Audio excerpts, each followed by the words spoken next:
Welcome to என்னுடைய சமையல்.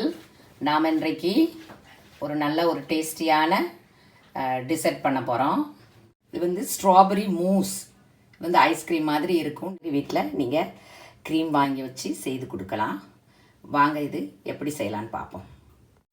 நான் மூஸ் பண்ணுறதுக்கு இந்த மாதிரி ஸ்ட்ராபெரி பழம் எடுத்து வச்சுருக்கிறேன். இதை நான் நல்லா கழுவிருக்கேன். நம்ம இதை எடுத்துட்டு கூட நீங்கள் திருப்பி ஒரு வாஷ் பண்ணிக்கிடலாம். இப்போ இந்த ஸ்ட்ராபெரியை நம்ம கட் பண்ணி மிக்சரில் இந்த மாதிரி ஜார் எடுத்துக்கோங்க, அல்லது பெருசு கூட எடுத்துக்கலாம். இது குறைவாக இருக்கிறதுனால நான் சின்ன ஜார் எடுத்துருக்கிறேன். இந்த மாதிரி கட் பண்ணிவிட்டு இந்த ஜாரை வந்து நல்லா கழுவிக்கோங்க. இப்போ இதில் சுகர் கலந்துக்கோங்க. ஒரு 4 டேபிள் ஸ்பூன் நான் சீனி கலந்துக்கிடுவேன். இந்த மாதிரி அரைச்சி எடுத்துக்கோங்க. இந்த மாதிரி பிஸ்கட், ஓரியோ பிஸ்கட் வாங்கிக்கோங்க, அல்லது ஏதாவது சாக்லேட் பிஸ்கட் வாங்கிக்கோங்க. இந்த மாதிரி இப்போ ஒரு பேக் எடுத்துக்கோங்க, சுத்தமான பேகு. அதில் இதை மிக்சரில் போட்டு அரைக்காதீங்க. அப்படியேனாலும் ஒரு திருக்கிக்கோங்க, இல்லாட்டி அது என்ன ரொம்ப பவுடர் ஆயிரும். நமக்கு கொஞ்சம் பீஸாக வேணும். ஆகையினால நான் பிளாஸ்டிக் பேக்கில் இந்த மாதிரி போட்டு இது பண்ணுறேன். இந்த மாதிரி வச்சுக்கிட்டு லைட்டாக இந்த மாதிரி உடச்சி விட்டுக்கிட்டு இந்த மாதிரி பண்ணும்போது உங்களுக்கு பீசஸ் கிடைக்கும்.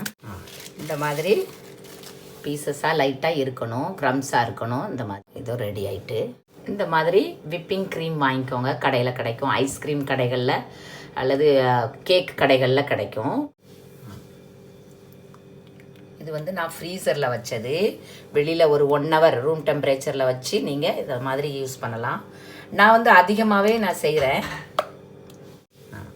இந்த மாதிரி நான் 3 கப்பு எடுத்துருக்கிறேன். நீங்கள் வந்து நான் ஒரு அரை கப்புக்கு நான் 3 கப்பு போட்டிருக்கிறேன். நீங்கள் 1.5 கப்பு கூட நீங்கள் எடுத்துக்கலாம். அது பெரிய கப்பாக இருந்தால் 1 கப்பு கூட எடுத்துக்கிடலாம். இந்த மாதிரி விஸ்கர் வச்சுருந்தீங்கன்னா ரொம்ப நல்லது. ஒரு 10 நிமிஷத்தில் ஆயிரும். அல்லது நீங்கள் இந்த விஸ்கரு, ஹேண்டு விஸ்கர் இருக்கும், அதுட்டும் கூட இது ஆயிரும். ஏன்னா நீங்கள் நார்மல் க்ரீம் வாங்கினீங்கன்னா அது ரொம்ப கஷ்டம். இந்த மாதிரி க்ரீம் நீங்கள் விப்பிங் க்ரீம்னு கேட்டு நீங்கள் வாங்கும்போது அது ஈஸியாக ஹேண்ட் விஸ்கர்லேயும் வந்துடும். முதல்ல கொஞ்சம் ஸ்லோவாக வச்சுக்கோங்க. ஒரு 2-3 நிமிஷத்துக்கு ஸ்லோவாக வச்சுட்டு அதுக்கப்புறம் கொஞ்சம் ஸ்பீடு கொண்டுட்டு வாங்க. வந்து குயிக்காக ஆயிரும். அதுக்கப்புறம் ஒன்ஸ் நல்லா வந்த உடனே, நல்லா ஃப்ளஃபியாக வந்த உடனே அது வந்து சிட் ஆகாது, அப்படி இருக்கும். இப்போ ஒரு 1 நிமிஷம் கூட ஆகலை, திக்காகிட்டு பாருங்கள். இது வந்து ரூம் டெம்பரேச்சரில் நீங்கள் செய்யலாம். உங்களுக்கு ஐஸ் பெட்டெல்லாம் போட வேண்டிய, ஐஸ் கீழே வைக்க வேண்டிய அவசியம்லாம் கிடையாது. சில்லாக இருந்தால் போதும். ஸ்பீடு கொண்டு வருவோம். இந்த மாதிரி இருக்கணும். இப்படி கீழே விழக்கூடாது.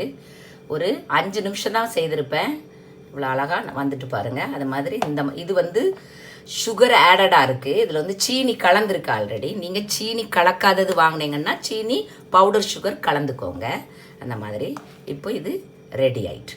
இப்போ இந்த ஸ்ட்ராபெரி க்ரீமை, அதாவது ஜூஸை இப்படி ஊற்றிடலாம். ஊற்றிட்டு கொஞ்சம் கொஞ்சமாக மிக்ஸ் பண்ணலாம். ஐஸ்கிரீமுக்கு வாங்குறதுக்கு பதிலாக இந்த மாதிரி க்ரீம் வாங்கி நீங்கள் வச்சுக்கிடலாம்.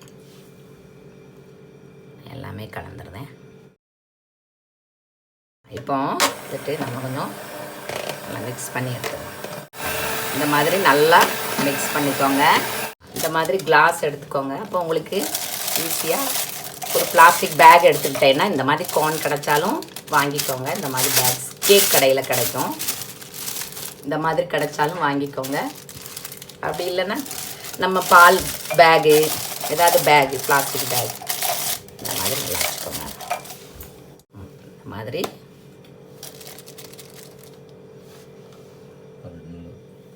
இந்த மாதிரி நிறச்சிக்கோங்க. இந்த மாதிரி நிறச்சி ஃபுல்லாக நிறக்க வேண்டாம். இந்த மாதிரி நல்லா டைட்டாக நிறச்சிட்டு இப்படி ஏதாவது ஒரு கிளாஸ் எடுத்துக்கோங்க. இப்படி கூட ஒரு சின்ன பால் மாதிரி கூட நீங்கள் எடுத்துக்கிடலாம். இப்போ இதில் வந்து நம்ம அந்த ஓரியோ பிஸ்கட்டை இந்த மாதிரி போட்டுக்கலாம். நம்ம சாப்பிடும்போது கொஞ்சம் பீசஸ் வர்றதுக்கு. இப்போ கோனை இப்போ இங்கே கட் பண்ணிடணும். கட் பண்ணிவிட்டு நீங்கள் இப்படி ப்ரெஸ் பண்ணணும்.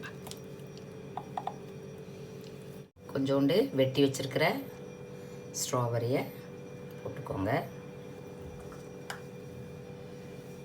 கொஞ்சம் இந்த ஸ்ட்ராபெரி ஜூஸை இந்த மாதிரி நீங்கள் போட்டுக்கிடலாம். இப்போ கொஞ்சோண்டு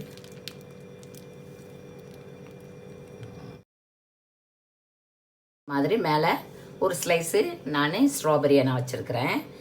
இப்போ இந்த கிளாஸ் ரெடி ஆகிட்டு கொஞ்சோண்டு ஸ்ட்ராபெரி பீசஸ். இப்போ